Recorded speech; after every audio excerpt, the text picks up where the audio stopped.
Hey guys, Joe Madden here of the Joe Madden Sports Podcast. I'm joined this morning by Will Hill of VSIN, host of the New York CityCast. Will, good morning. How's the day treating you? Joe, thank you for having me. This is fun. I'm a huge fan of yours, so this is a pleasure to come on. I'm looking forward to making my debut here. Oh, I'm excited to have you on. We're going to talk some NHL, you guys, MLB and NBA. But first, Will, let's hear how you got into the business, how you started doing it, what you're doing right now, and where everyone can find you. Yeah, I host the New York City Cast on VSIN or wherever you get your podcast, vsin.com/podcast. We're on Apple, Spotify, so you can find us wherever. Doing it 4 days a week. We give out picks. We got some great guests. We've had just to name a few. It's been a lot of fun, and yeah, they're quick, 30-40 minutes. You get some good info, you get winning info, you get in, you get out, have some laughs. So I'm enjoying doing it, and I'm also on VSIN. Yeah, you can hear me on pretty much all the shows. I'm on 4 or 5 days a week, whether it's Lombardi Line, Sunday, Monday, Tuesday. Make some appearances here here and there on Rush Hour, Follow the Money, pretty much all their shows. And how I started doing it, it was during the pandemic, and like all of us, I had some free time on my hands, and I just started writing about betting. It was a dead time of the year. I was writing about NFL games of the next year and futures and divisions, and I passed it along to somebody. Michael Lombardi is a friend of mine, and he works for VSiN, and he passed it along, and it just kind of went from there. And started doing some appearances on VSiN. They needed obviously programming, and what was a weird time was for all of us. Boy, it's hard to think that's a couple of years gone by. It was such a crazy time during the pandemic to have no sports, to have nothing to do. But it's kind of how I got started. Now, did your passion for sports come at a young age? Yeah, absolutely. I had older brothers. My dad was into sports, so I think there were always games on. So yep. Yeah, absolutely, definitely came at a young age. And different, growing up in the 90s, it's funny. Some things are so much the same. Some things are so much different for how we consume sports now. You think back to growing up in the 90s, and SportsCenter was everything. You want to know who would win, you had to watch SportsCenter. Now you just look at your phone and in 2 seconds. You had to sort of wait for the highlight on SportsCenter, and if you missed it, you didn't really know what happened. It was kind of a different time. It makes us sound old to think that was how it was, but it's definitely a different time here with all the sports media. Yeah, absolutely. Now, did you come from a super competitive family? Because I know for myself, that's how I really love sports. My family was so competitive about everything we did. Every game we went to, my dad was always rooting for the underdog. So has given me a love for that underdog situation. What about your family? Yeah, absolutely. I think that's just natural, that natural competition among family members. And, I was a Yankee fan, and that was the one team that I rooted for that was close. So you go to a Yankee game, you're obviously rooting for the home team to win, no doubt. Okay, I love it. Let's jump into some NBA for tonight. Now we have the Heat and the Celtics going at it. Heat leading this series. Large underdog here, 6-point underdog. What are your thoughts on this series and this game tonight? Yeah, I think I think it's headed 7. It's been, we haven't had a lot of great games in the NBA, a lot of blowouts. I would think Boston, it's interesting. Boston has alternated wins ever since game 1 of the Milwaukee series. They've alternated wins and losses every game. So, lost game 1 to Milwaukee, won game 2, lost game 3, won game, on and on, up through this series, which is kind of unusual. I would expect them to bounce back. I don't know if we have word yet if Butler's playing or not. I would expect Boston to win. And since we've had so many blowouts, I'm not too worried about laying the 6. It does feel a little heavy here with two teams that are competitive. But like I said, I think Boston wins. And with these games, it's pretty much just pick who wins, and you don't worry about the spread because the spread hasn't come into account too much. So I do like Boston here minus the 6. I would lean towards the under. I think at some point the pace is going to slow down. These teams are not going to hit a million threes. Boston shot 20 of 40 from 3 in game 2. Miami hit their first 7 out of 9 for 3 in game 3. At some point, the threes aren't going to drop, and I just think at some point, this is going to transform into a more defensive series, especially as the series goes on and these games get, tighter, more competitive. And look, if Miami can steal this game, they're probably going to go to the finals. They've got game 5 at home. They have a game 7 at home. If they could ever get a 3-1 lead, they're going to be in good shape. But I do think it's going to be 2-2 after tonight, and I think we're probably looking at a 7-gamer. Yeah, it's definitely a great series between these two. Now, is it over between the Golden State Warriors and the Dallas Mavericks?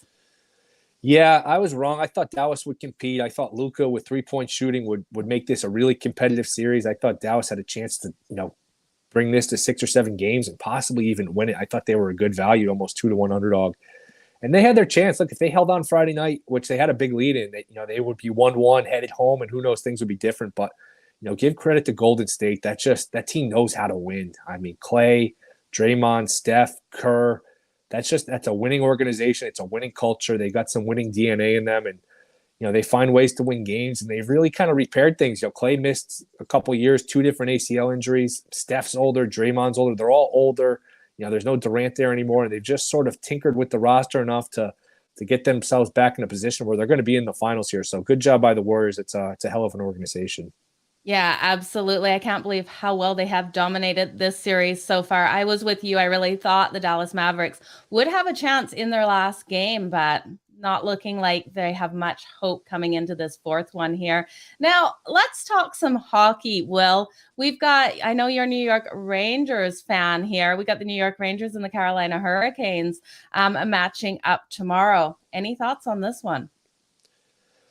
I think this is the series. The series turn in Game 4, whether it's 2-1 and the team that's ahead puts their kind of foot on the throat of the team that's down and makes it 3-1. It ends this series. I think if Carolina wins, it's over.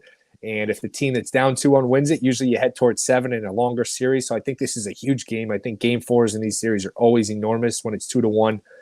Give the Rangers credit. They were down 3-1 to Pittsburgh. They were down 2-0 in Game 5 of that series, down 2-0 in Game 6 of that series. Game 7, they trail late. And yesterday, they're down 2-0 in that series, and they need to win. So they've really faced 4 elimination games here, and they've won them all. That's dangerous. Eventually, you're going to lose one of these games. You have to win. So that worries you if you're the Rangers, but they've shown a lot of resiliency. I do think they'll win tomorrow. We're looking at like -110 either way. I do think the Rangers win tomorrow, make it 2-2. And I kind of think this is hoping, I'm hoping and kind of think this is headed for 7 tomorrow, because I think the Rangers have shown a lot of grit here. Obviously, the goalie's a really good player. And if you're the Rangers, you're the underdog. If you get this to a 7th game, hey, anything can happen in a 7th game. And I think that's what you're hoping for here if you're the Rangers. Yeah, we're seeing a Rangers team that really can dig deep. I didn't expect them to play as strong against the Carolina Hurricanes. Are really limiting the Canes in this series. So it is good to see. I'd love to see them take this to Game 7. And I'm with you. I think they can pull it off tomorrow at home as well. So it's going to be a great series. Any thought on the other games that are happening right now in the NHL? Not really. It looks like the Avalanche are just better than everybody else. It looks like it's them versus the field, and I think the line indicates that they're like a +130, +140 to win a title. I'd have a hard time seeing the Avalanche not at least in a cup final, and I think they're a pretty good bet to probably win the whole thing here. Okay, well, there you guys have it. Will riding with the Colorado Avalanche. I'd love to see in the next round Calgary make it through over Edmonton and knock off Colorado, but I don't know. It's going to be a tough battle. I don't even know if we can get past Edmonton after last night's performance. Not sure if you saw that, but it definitely broke my heart there, Will, last night. Let's turn to some MLB. Which games are you looking at today? We've got 12 great games in the MLB. Kicking off later this afternoon. Yeah, Yankees, Orioles, if you're looking to just have some action in different sports, different games, if you parlay the Yankees on the money line, who they're big favorites, -325, I would expect them to beat the Orioles with Cole on the mound. You can parlay that with the Celtics on the money line and bring your wager down to -120, something like that, instead of laying -250 on the money line with the Celtics or whatever they are, and -325 with the Yankees. You can just parlay them together and lay -120 or so. So that's one I'm looking at. Yankees and Mets are both in the same position here. They both played well, but they both faced a little adversity the last few days. Scherzer getting hurt. Yankees have had some injuries. Yankees lost both games of the doubleheader yesterday. So, it's a long season in baseball. Even when things are going well, you're going to hit some bumps in the road. And I think we've seen that with both the Yankees and the Mets here. Absolutely. Will, what is your favorite sport to cover and bet? That's a good question. That's a really good question. I think there's nothing like an NFL Sunday with all the games going on, and you have that early window when it gets to like 3:30, and you got 5 or 6 games, and they're all close, and the scores are changing. I just think there's nothing like an NFL Sunday. Plus, we don't get that many of. Baseball, you get 162 games. NBA, you get 1 million games. NFL, when you only have 16, now 17 games, which that 17th game is going to throw me off for a while. Yeah. When you only have 17 games, you only have 17 NFL Sundays. Sometimes less is more, where you can kind of appreciate them. You cherish those NFL Sundays a little more, just because the season's so much shorter. So I'll go with the NFL. Yeah, absolutely. Every single Sunday counts in the NFL. So I love it as well. Will, can you remind everyone where to follow you on socials as well as what you have going on at the New York City Cast? Yeah, I'm on Twitter at not the Will Hill. There's a sports book named William Hill, so it gets a little confusing sometimes. People talk about Will Hill. Usually it's the sports book. Usually it's not me. So I'm not the one who limited your bets or rejected your bets. I have nothing to do with the sports book. And you can check out my podcast, VSIN.com/podcasts. It's the New York City Cast, wherever you get your podcast. So check it out. Appreciate you guys. Appreciate you having me. This was a lot of fun, and hopefully we'll do it again soon. Yeah, we absolutely will have to do it again soon. Can you tell everyone when the podcast is released?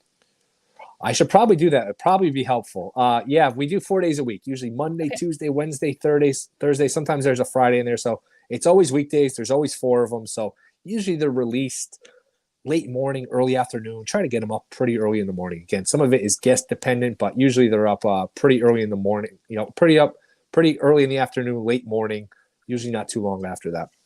Okay, well, thank you so much for joining me here on the Joe Madden Sports Podcast. You guys make sure you go over and give him a follow. Links are also in the bottom of this video here, so you can find him on all social media outlets. Well, all the best in all of your bets, and thank you again for joining me here today. Yeah, thanks for having me. This was fun. Thanks. Thank you. We'll